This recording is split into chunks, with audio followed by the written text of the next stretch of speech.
오늘은 사람을 낚는 어부가 되게 하리라 라는 말씀 가지고 함께 은혜를 나누고자 합니다. 성경에 기록된 예수님의 말씀, 특별히 마태복음을 비롯한 네 복음서에 나타난 예수님의 말씀은 듣는 대상에 따라 좀 나누어서 묵상할 필요가 있습니다. 크게 세 부류로 나누어서 이해할 수 있는데요. 예수님께서 말씀을 전하실 때 첫 번째는 예수님의 제자들에게 먼저 말씀을 전하셨습니다. 그 다음에는 두 번째는 군중들에게 말씀을 전하셨는데요. 물론 이 군중들은 제자들과 섞여 있을 때도 있지만 군중들을 대상으로 굉장히 대중적인 설교를 하신 부분이 그에 해당됩니다. 세 번째는 예수님을 대적하는 이들을 향해 하신 말씀이 있습니다. 그래서 이 세 대상에 맞추어서 우리가 이해를 해야 돼요. 예수님이 제자들에게 하신 말씀은 제자들에게 맞추어진 말씀이고, 예수님을 대적하는 바리새인과 서기관들에게 하신 말씀은 그들에게 맞추어진 말씀이에요. 그러니까 이것이 지금 누구에게 하시는 말씀인가를 우리가 잘 알아야 합니다. 예를 들면 마태복음 13장에 나오는 씨 뿌리는 비유를 보면 13장에 보면 먼저 큰 무리가 예수님께로 모여들거늘, 그래서 큰 무리 앞에서 주님이 설교를 하시는 것을 보게 됩니다. 그때 예수님께서 비유로 여러 가지를 그들에게 말씀하시는데 뭐라고 하시느냐 하면 씨를 뿌리는 자에 대한 이야기를 하십니다. 어떤 사람이 씨를 뿌리는데 어떤 경우는 길가에 떨어졌는데 새들이 와서 먹어버렸다. 또 어떤 경우는 흙이 얕은 돌밭에 떨어졌는데 해가 뜨거우니까 뿌리가 없으므로 말라버렸다. 또 어떤 경우에는 가시떨기 위에 떨어졌는데 가시나무에 막혀서 잘 자라지 못했다. 또 어떤 경우에는 좋은 땅에 떨어져서 100배, 60배, 30배의 결실을 맺었다. 이렇게 말씀을 하세요.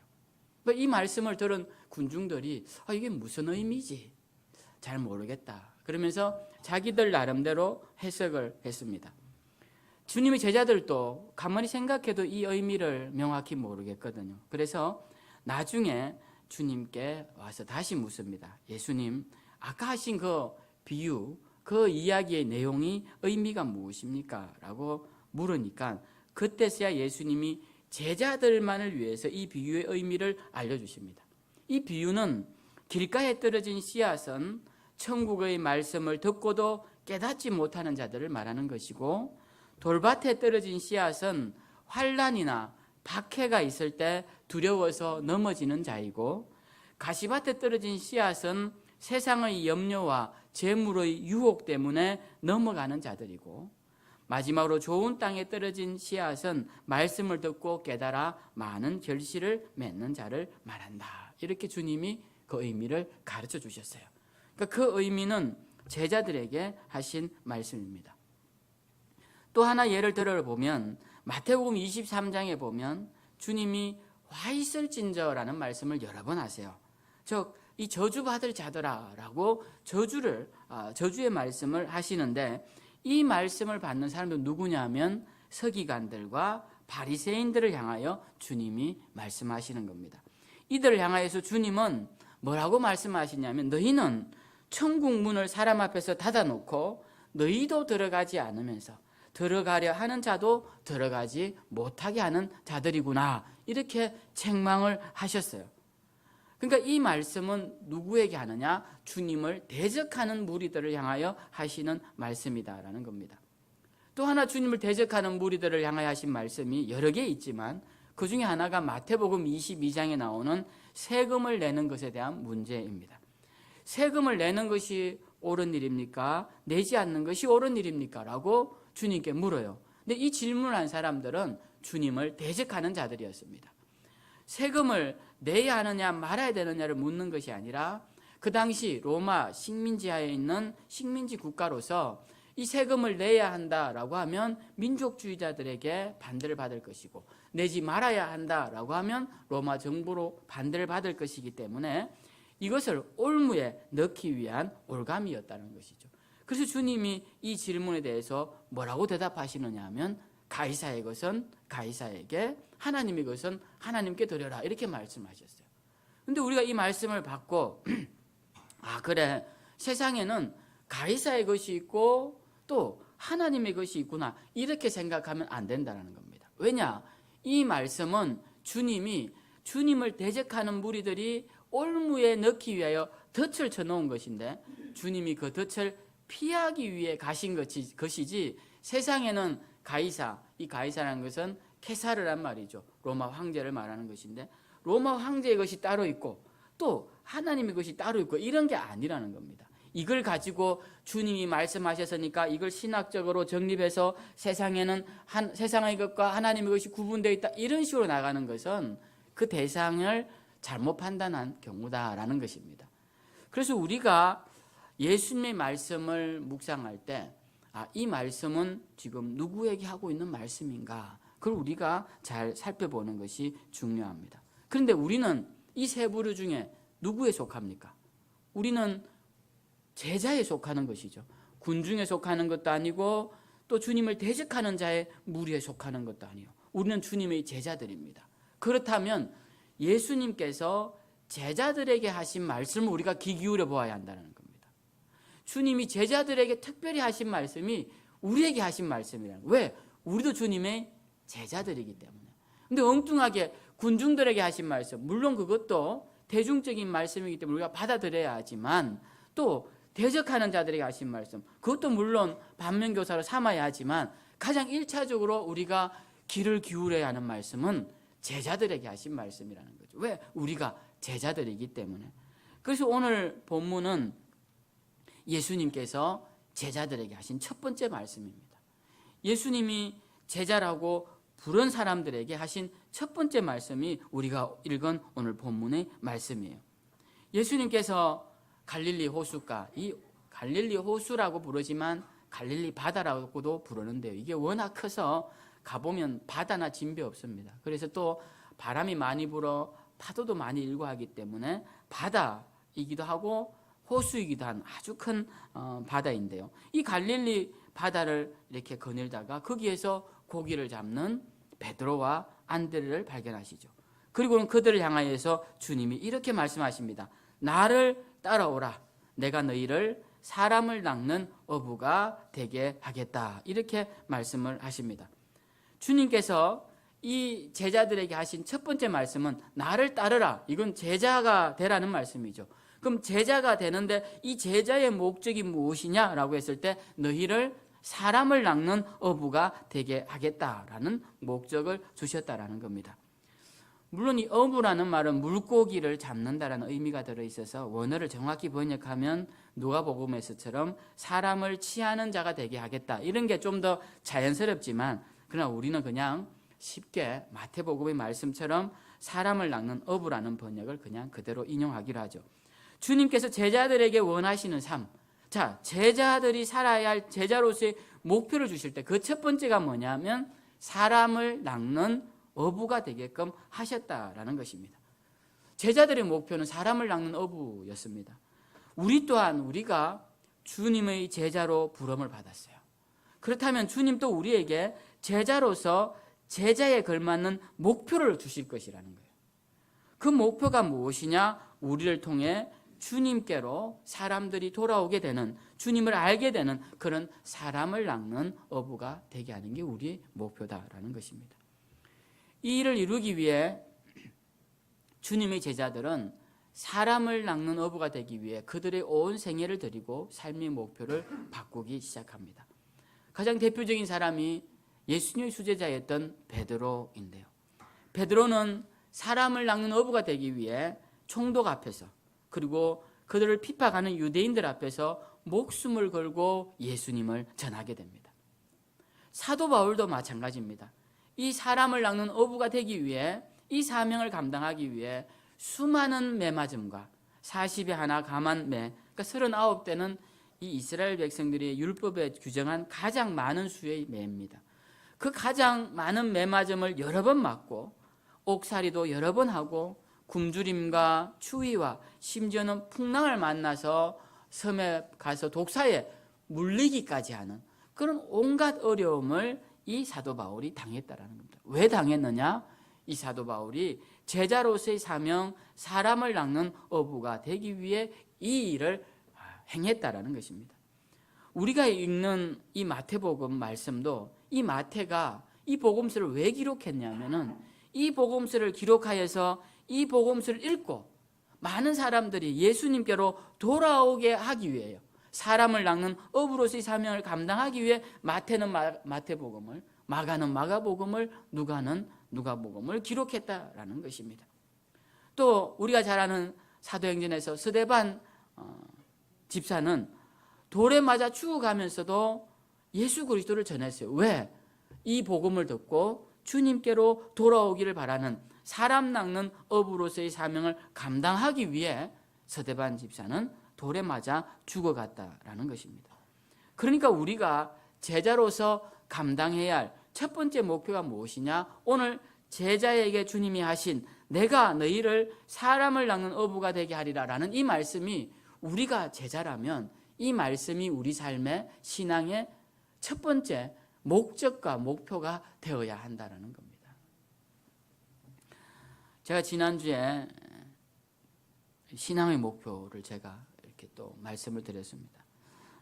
그 중에 하나가 이제 2만 명에게 전도지를 나누어 주어야 되겠다. 그렇게 이제 여러분에게 함께 공포를 하고 나누었죠. 그래서 지난주에 이제 저기 교육관에 가서 그 전도단 비닐봉지에 커피 4개를 정성스럽게 담고 그게 사탕도 한 봉지를 담고 그리고 전도지 브로셔를 담고 우리 교회 전도지를 담고 또 연예인 얼굴이 들어가 있는 그 복음의 전함 그 전도지도 하나 넣고는 포장을 해서 이제 이걸 어떻게 전해야 될까? 이걸 한 10개만 담으니까 봉지가 이렇게 커요. 공기가 들어가서 그런지. 이제 이걸 어떻게 전해야 하나? 이 넣을 때도 기도하면서 넣었어요. 하나님, 제가 이거 잘 전할 수 있게끔 좀 사람도 만나게 해주시고 그렇게 넣었습니다. 그리고 이제 들고 나가면서도 또 기도를 하는 것이죠. 근데 제가 이것을 하니까 뭔가 달라지는 게 뭐냐면 여기 이제 지난주에 캐노피 공사를 이렇게 하는데요. 그전에는 이 공사를 하면 뭘 보냐면 저 사람들이 지금 얼마나 꼼꼼하게 잘하나 그런 걸 보게 되는데 이제 이걸 하니까 어떤 생각을 하면 어떻게 이 사람들에게 이걸 잘 전해줄까 그 생각을 하는 거예요. 그래서 기분이 좋을 때 줘야겠다. 그래서 간식을 사서 간식 먹을 타이밍에 이게 시간을 딱 봐서 주면서 이거 한번 커피인데 드셔보시라고. 근데 교회 소개지도 있으니까 한번 보시라고. 그러니까 커피라니까 좋아하시잖아요. 그렇게 해서 드렸어요. 그럼 몇 개를 드렸냐? 3개를 드렸어요. 3분이 일을 하셔가지고. 그리고는 이제 또 블루베리를 사야 될 일이 있어서 블루베리 이제 농장에 거기도 이제 전도 대상이니까 그곳에 가서 이제 그곳에 2분이 일하세요. 부부가. 그 2개를 들고 갔습니다. 전에는 블루베리 농장에 가서 그걸 사면 알을 좀 굵은 걸 줘야 될 텐데 그게 관심이었어요. 저 중에 좀 좋은 것만 골라서 좀 넣어주지. 이게 제 관심이었는데 이제 이 목표가 생기니까 그건 관심이 없어요. 어떻게 하면 기분 좋을 때 이걸 2개를 좀 하나씩 드릴까. 그래서 이제 드리면서 커피에 대한 설명도 하고 교회에 대한 소개도 했어요. 그래서 제가 또 기도하겠다. 그렇게 하니까 좋아하시더라고요. 생각보다. 그래서 기분이 좋아서 그래서 5개를 또 드렸죠. 그리고 이제 테니스를 이제 제가 치러 가는데 전에는 테니스만 치다 오고 이러는데 이번에는 테니스장에 갈 때 제가 이걸 테니스 치는 사람 숫자를 생각해서 10봉지를 준비를 했어요. 해서 거기 가면 목사님들도 계시고 사모님들도 계신데 이거 우리 교회만 또 이렇게 나눠주면 되게 분위기가 안 좋아져요. 운동하러 왔는데 막 어떤 목사가 이거 전도지 돌리고 이러면 되게 분위기 안 좋거든요. 그래서 그동안 그런 걸 안 했습니다. 근데 이제 뭐 그런 거 생각할 겨를이 없어요. 왜? 2만 명을 채워야 되니까. 그래서 10개를 들고 테니스장을 갔어요. 가서 일단 코치부터 주고 커피를 이렇게 해서 먹으면 된다고 커피에 대한 소개부터 하고 거기 이제 교회 소개지도 하고 하니까 사람들이 커피가 있다니까 서로 달라고 하는 거예요. 모자랐습니다. 다 못 줬어요. 그래서 내가 다음에 꼭 다 드리겠다고. 근데 비가 와서 못 갔어요, 운동을. 그래서 이제 이번 주에 돌아온 주에 나가서 또 열심히 이거 나눠줘야 합니다. 제가 오전반에 나가서 나눠줬는데 이제 저녁반에도 나가서 나눠주려고 생각하고 있어요. 그래서 이제 무조건 들고 나가고 한 번 받은 사람은 이제 안 줄 생각이에요. 그러니까 그러면 이제 또 다른 데로 또 뚫어야 되는데 제가 그렇게 해서 지금 지난주에 15개를 드렸어요. 그러니까 이제 남은 게 얼마 안 남았습니다. 19,985개밖에 안 남았어요. 이제 그것만 드리면 저는 일단 신앙의 목표 하나는 성공하는 겁니다. 그래서 제가 이제 그러다 보니까 전도단에 있는 그 전도지도 제가 갖다 놓게 되고 브로셔도 제가 찾아서 갖다 놓고 그전에는 우리 단원들이 다 할 거라 생각했는데 그런 생각할 때가 아니에요. 제가 그냥 챙겨놓고 그렇게 기도도 하게 되고 그렇게 했습니다. 제가 제 개인적인 목표도 그렇지만 우리 교회의 목표도 마찬가지예요. 여러분 이제 이렇게 교회의 목표를 세우고 한 번 더 합시다. 이렇게 이왕 한 거. 제가 전도자 생활할 때 유아처를 맡았었거든요. 그때는 이런 거 많이 어려서 붙이고 뭐 많이 했습니다. 선생님들하고. 근데 이걸 제가 이렇게 해보니까 엉성하기도 하고 했는데 어쨌든 뭐 잘 알면 되니까요. 그래서 이렇게 해놓으면 여러분들이 아무래도 기도를 더 하시지 않겠습니까? 이 시간이 지나도 이 붙는 숫자가 더디면 나라도 좀 열심히 기도해야겠다 이런 생각이 안 들겠어요. 그래서 기도 시간도 체크하고 해서 저는 이게 빨리 찰 거라 생각하고 하나님이 이 응답을 이루어 주실 거라 믿습니다. 우리가 작년 성도 300성도지만 아까 강구시에도 말씀드렸지만 우리 청년부 담당한 안수자님이 청년 성도 100명을 이야기를 하시더라고요. 그래서 청년 성도는 지금 의자 몇 명 모였니 어제? 4명 모였어요. 4명 모였는데 100명이면 우리는 지금 7, 80명 모이는데 300명은 이건 아무것도 아니에요. 청년부에 비하면. 이건 진짜 아무것도 아니에요. 참 걱정입니다. 기도 많이 해야 돼요. 청년부.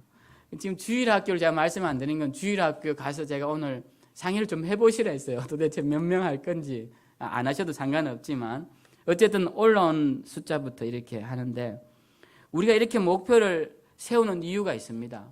무슨 이유냐?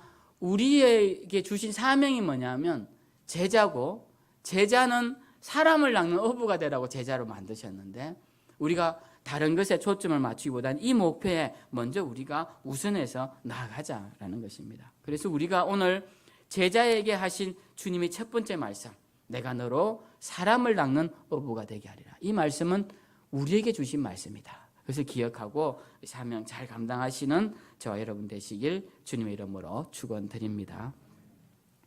두 번째로 이제 주님께서 제자들에게 하신 말씀 중에서 마태복음 8장에 보면 예수님과 제자들이 함께 배를 타고 바다를 건너가는 장면이 나옵니다. 그런데 폭풍우가 치니까 제자들이 두려워서 예수님을 깨웁니다. 마태복음 8장 25절에 보면 예수님 우리가 죽게 생겼습니다. 그러니 우리를 좀 구원해 주십시오. 그렇게 막 주님을 깨워요. 주무시는 주님을. 그러자 예수님께서 일어나셔서 바다를 잠재우신 것이 아니라 뭐부터 하셨을까요? 제자들부터 책망을 하신 겁니다. 우리는 보통 생각해 볼 때 주님이 일어나셔서 바다부터 잠재우고 저 같으면 그렇게 했을 것 같아요. 그 다음에 앉혀놓고 조금 뭘 잘못했는지를 책망할 것 같은데 우리 주님은 그 와중에 배가 지금 막 뒤집히려고 하는 이 와중에 제자들부터 혼을 내시는 거예요. 뭐라고 혼을 내시느냐면 어찌하여 무서워하느냐 믿음이 작은 자들아 이렇게 혼을 내시고 그 다음에 바다와 바람을 꾸짖어서 잠잠케 하셨다라는 것입니다. 주님이 일반 대중들에게 잘 안 하셨는데 제자들에게 많이 하셨던 말씀 중에 하나가 두려워하지 말라는 말씀이에요. 두려워하지 말라. 그러니까 이 제자들은 특별히 주님의 사랑을 받은 사람들이었는데 주님의 능력도 직접 보고 주님의 변화된 모습을 본 제자들도 있고 심지어는 죽은 자도 살리는 것을 보았는데 이 제자들이 주님을 옆에 두고도 계속 불안해하고 두려워하니까 주님이 두려워하지 말라라는 말씀을 여러 번 하셨어요. 오늘 또 주님이 이 제자들에게 얼마나 답답하시면 꾸짖기부터 먼저 하셨겠습니까? 두렵지 말라. 두려워하지 말라. 그래서 우리가 주님의 제자들이라면 주님으로부터 받는 두 번째 명령이 무엇이냐라고 했을 때 그것은 두려워하지 말라라는 말입니다. 어떤 일이 있을 때마다 우리가 이렇게 막 두려워하는 것은 주님의 제자들이 할 일이 아닙니다. 우리가 주님의 일을 할 때도 또 복음을 전할 때도 우리 삶에 종종 폭풍우가 몰아닥칠 때가 있습니다. 주님의 일을 하려고 하니까 어려운 일이 생기고, 지금 우리 교회도 한번 보십시오. 교회가 좀 힘있게 나가려고 2022년도 뭔가 힘있게 하고 그렇게 해서 회복하소서 해서 회복되려고 하니까 또 코로나가 와서 식사도 못하게 또 이렇게 막아버리지 않습니까? 그러니까 이게 지금 우리가 모여서 식사도 하고 하니까 얼마나 좋았습니까? 오후에 모여서 담소도 나누고 또 오후 프로그램도 할 수 있고, 근데 또 식사가 멈추니까 우리가 지금 동력이 빠지고 또 코로나가 걸리다 보니까 구역 모임도 조심하게 되고, 이러다 보니까 교회가 또 어려움에 직면하게 되고, 또 코로나에 걸리다 보니까 성도님들도 빠지는 성도님들이 자꾸 생기다 보니까 또 힘을 잃게 되는 것이죠. 그러니까 우리가 주님의 일을 하고자 할 때 모든 여건이 더 잘 되는 것이 아니라 그 여건이 더 어려울 때가 많다라는 겁니다. 교회적으로도 그렇고 가정적으로도 그렇고 개인적으로도 그렇고. 그렇지만 우리가 그러한 일들은 주님이 계신다고 해서 풍랑이 안 치는 게 아니라는 겁니다. 주님이 배에 타고 계신다고 해서 파도가 일지 않는 게 아니라는 거예요. 문제는 뭐냐면, 중요한 건 뭐냐면 주님이 계시기 때문에 풍랑이 일어도 배가 뒤집혀지지 않는다는 겁니다. 우리가 그렇게 주님 계시는데 주님과 함께 물에 빠져 죽지는 않는다는 거예요. 그게 중요한 것이에요. 그래서 오늘 주님이 우리에게 두려워하지 말라, 세상을 바라보는 시각을 다르게 하고 두려워하지 말라라고 말씀을 하시는 겁니다. 제가 성경의 시각과 우리 시각이 얼마나 다른지에 대해서 한 예를 우리 새벽기도에 묵상하고 있는 창세기 말씀을 통해 좀 알려드리고자 합니다. 창세기 39장에 보면 요셉의 이야기가 나옵니다. 37장에 잠깐 나왔다가 39장에 본격적으로 나오는데요. 그 39장을 시작하면서 2절에 보면 요셉을 뭐라고 말하냐면 형통한 사람이다, 이렇게 이야기를 해요. 형통한 자들아, 모든 일이 다 형통하게 되던 자들아, 이렇게 평가를 하고 있어요. 그리고 그 39장 마지막 절에 보면 또 뭐라고 말씀하냐면 요셉은 형통한 자들아, 이렇게 돼 있어요. 근데 그 39장을 읽어보면 요셉이 형통한 사람이냐, 한번 여러분 들어보세요. 형통한지. 요셉은 태어나고 얼마 안 되어서 친엄마가 동생을 낳다가 죽어버렸어요. 그러니까 요셉은 위로 형이 10명이나 있는데 이 10명은 다 엄마가 있는데, 자기들의 엄마가 있는데 배다른 형들이 자기만 엄마가 없어요. 그리고 동생은 태어나는 순간 엄마를 잃어버린 그 갓난 동생만 있어요. 그러니까 요셉이 아무리 아버지의 사랑을 받았다 하더라도 그 어머니 없는 그 공백을 채울 수가 있겠냐는 거예요. 그러니까 요셉은 태어나서 얼마 안 돼서부터 불행한 삶이 시작되는 거예요. 또 형들이, 동생이 이 요셉이 아버지의 사랑을 받는다 해서 얼마나 미워하는지, 심지어는 이 동생을 죽이려고 합니다. 그러자 큰형이 야, 죽이는 것만은 하지 말자. 그래서 물 없는 웅덩이에다가 던져놓죠. 그리고는 형들은 깔깔대면서 웃습니다. 자, 이 웅덩이 안은 요셉이 얼마나 공포스러웠겠어요. 형들이 죽이려고 하는데. 그때 유다가 지혜를 발휘해서 이 요셉을 애굽에 팔아넘기죠. 상인들에게 팔아넘깁니다. 자, 그때 애굽으로 팔려갔을 때 요셉의 신분은 노예였습니다. 근데 성경은 뭐라고 하냐면 요셉은 형통한 자라고 말해요. 요셉이 어떻게 형통합니까? 지금 노예로 팔려왔는데, 부모가 떠나서 아버지의 품을 떠나서 형들에게 이 노예로 팔려왔는데 어떻게 형통하냐는 것이죠. 하나님, 그런데 성경은 그는 형통한 자라고 말씀을 하고 있어요. 그리고 그 노예로 살 때 그 노예의 주인의 여주인이 그를 유혹하는 것을 뿌리쳤다는 이유로 오해를 받아서 그는 나중에는 왕의 감옥으로 감금되게 됩니다. 이제는 그의 신분이 노예에서 죄수가 됩니다. 그런데도 성경은 그를 뭐라고 평가하냐면 그는 형통한 자더라 라고 그렇게 기술을 하고 있더라는 거예요. 감옥에 있는 요셉을 향해서. 우리가 그냥 내일이 아니니까 그냥 무심히 읽어서 그래 요셉 형통하구나, 전혀 상상도 안 해보고 그냥 그 문자만 가지고 형통하구나 이렇게 생각하기 쉬운데, 여러분 내일이고 내 자녀 일이라고 생각하고 한번 상상력을 동원해 보면 이게 어떻게 형통한 일이냐는 거예요. 요셉의 삶은 형통한 삶이 아닙니다. 형통하려면 그냥 아버지 품에 있는 게 형통한 거죠. 그런데 성경은 형통하다라고 이야기를 하고 있더라는 겁니다. 그러니까 성경이 바라보는 관점하고 우리가 바라보는 관점하고 다르더라는 거예요. 제가 이 말씀을 왜 드리느냐 하면, 주님의 일을 하다가 어려움이 찾아오면 사람들이 이렇게 이야기합니다. 나 왜 형통하지 않을까?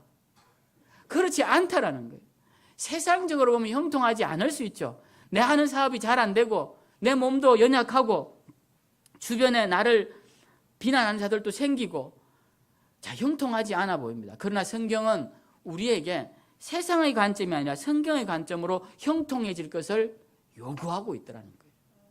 우리가 주님의 복음을 전한다는 것은 바로 이런 면에서 형통케 되는 겁니다.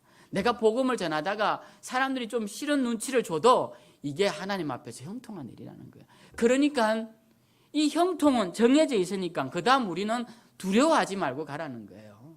노예도 죄수도 우리를 형통치 못하다라고 말할 수 없는 거니까, 그보다 더한 지경에 처해도 성경은 우리를 형통케 하는 거니까 우리가 두려워하지 말고 나아가라는 것입니다. 자, 우리가 왜 목표를 못 정합니까?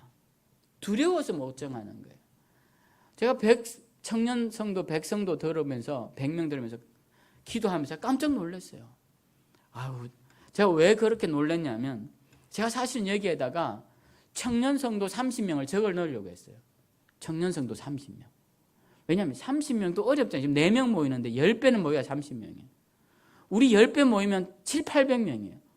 그러니까 그것도 어려운 거죠. 30명이. 그래서 제가 써넣으려고 했어요. 여기. 그런데 또 청년부에 맡겨졌더니 100명을 말씀을 하시는 거예요. 100명을. 그 제가 보면서, 여러분 우리가 이 정하는 것 같지만 해놓으면 하나님이 다 책임져 주신다, 이 믿음이 있으면 우리 정하는데 두려움이 없어요. 그런데 이게 사람의 일로 생각하니까 두려워하는 겁니다. 저는 형통의 개념을 우리가 바꾸면 두려워할 필요가 없습니다.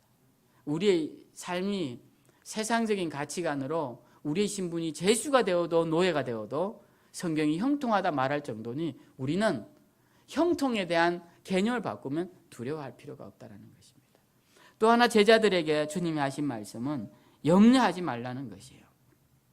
이 말씀은 일반 군중들에게도 주님이 말씀을 하셨지만, 특별히 마태복음 6장에는 군중들을 향하여 말씀을 하셨어요. 내일 일을 염려하지 말라 이런 말씀하셨죠. 그래서 들의 백합화와 공중에 나는 새를 보라 이런 말씀하셨는데, 마태복음 10장에 보면 제자들에게 하신 말씀이 있어요. 이건 또 다른 말씀입니다. 이 마태복음 10장은 주님께서 제자들을 복음 전파하는 자로 파송을 하면서 이런 말씀을 하세요. 너희가 가면서 복음을 전할 때, 천국이 가까이 왔다고 복음을 전할 때, 첫째, 돈 걱정을 하지 말라 이 말씀을 하십니다. 돈 걱정을 하지 말라. 근데 우리가 여러분 뭐 걱정 많이 하십니까? 돈 걱정 엄청 하시죠. 돈 걱정. 또 두 번째 뭘 걱정하지 말라 하시냐면 입는 것 걱정하지 말라고 하십니다. 입는 것 걱정하지 말라. 그리고 세 번째는 먹는 것 걱정하지 말라. 주님이 그렇게 말씀하세요. 근데 여러분 우리의 염려 중에 대부분이 이 세 가지 중에 들어갑니다. 뭘 먹을까? 뭘 마실까? 우리 노후에는 어떻게 살까? 내 돈이 어떻게 될까? 이런 염려를 주님이 하지 말라고 하시는 거예요. 왜 하지 말라고 하시느냐? 일꾼이 자기의 먹을 것 받는 것이 마땅하지 않느냐. 여러분 일꾼들이 일을 시키는데, 주인이 일을 시키는데 돈 안 주고 일 시키는 사람이 있습니까? 우리가 일을 하나 시키면 돈을 다 주고 일을 시킵니다. 밥값을 다 주고 일을 시키는 거예요. 근데 돈도 안 주고 일을 시키는데 누가 일을 하냐는 거예요. 그런데 우리가 주님의 뭐냐? 일꾼이라는 거예요. 주님의 일꾼이 주님의 일을 할 때 주님이 먹을 것도 안 주시고 입을 것도 안 주시고 돈도 안 주시면서 우리에게 일을 시키시겠느냐라는 겁니다. 그렇지 않다라는 것이에요. 또 복음을 전하다가 곤욕을 당할 터인데 주님 뭐라고 말씀하시냐면 그때 염려하지 마라. 염려하지 말라. 그때 너희에게 할 말을 성령이 가르쳐 주실 것이다. 이렇게 말씀을 하십니다. 그러니까 이 말씀에 전체적 핵심은 주님의 일을 할 때 염려하지 말라는 거예요. 염려하지 말라. 그러니까 우리가 오늘 주님의 제자들에게 하신 이 세 가지 말씀을 우리가 마음속에 딱 새길 필요가 있어요. 우리가 제자라고 한다면 제자들에게 하신 주님의 말씀, 뭐 여러 가지가 있겠지만 그 중에 이 세 가지를 우리가 한번 마음속에 다짐해야 한다는 겁니다. 첫 번째는 주님이 제자들을 부르실 때 사람을 낚는 어부가 되게 하겠다. 이 목적을 분명히 심어주셨어요. 그러니까 여러분들이 주님의 제자라면 이 목적을 반드시 가지고 있어야 합니다. 두 번째, 이 목적을 이행하는데 두려워하지 말고 하라는 겁니다. 두려워하지 말고 사람의 가치와 세상의 가치에 판단에 기대지 말고 두려워하지 말고 하나님 주시는 형통함을 바라보고 하라는 거예요. 그럼 세 번째는 염려하지 말고 하라는 겁니다. 여러분, 이게 예수님이 씨 뿌린 비유에 나온 말씀과 굉장히 유사합니다. 길가밭은 어차피 말씀을 들어도 깨닫지 못하는 자니까 제쳐놓고, 두 번째 돌짝밭을 보면 이 밭에 뿌려진 씨앗이 자라지 못하는 이유는 환난과 핍박을 두려워하기 때문에 그렇다는 거예요. 그러니까 두려움이 있는 자들은 주님의 제자가 되지 못합니다. 그다음 세 번째, 가시덩굴에 막혀 자라지 못하는 것은 세상의 염려 때문에 못 자란다는 거예요. 그러니까 염려하는 자들은 주님의 제자가 되지 못한다는 거예요. 그러니까 우리가 주님의 제자라고 한다면 이 두 가지를 반드시 없애야 한다는 겁니다. 두려움과 염려를 없애고 목표를 향한 담대한 마음으로 나아가는 것이 이 제자로서의 삶이라는 것입니다. 그래서 오늘 여러분 이 말씀을 들으시고 다시 한번 여러분 신앙의 목표를 세우셔서 내가 주님을 위해 무엇을 위해 부름을 받았나, 주님이 나에게 무엇을 하기 위해 부르셨는가를 기억하시고 신앙의 목표를 세우셔서 정말 주님 기뻐하시는 이 사명 잘 감당하셔서 두려움과 염려를 내려놓으시고 주님 주신 사명 잘 감당하셔서 주님께 큰 영광 돌리시는 저와 여러분들 다 되시기를 주님의 이름으로 축원드립니다. 기도하겠습니다.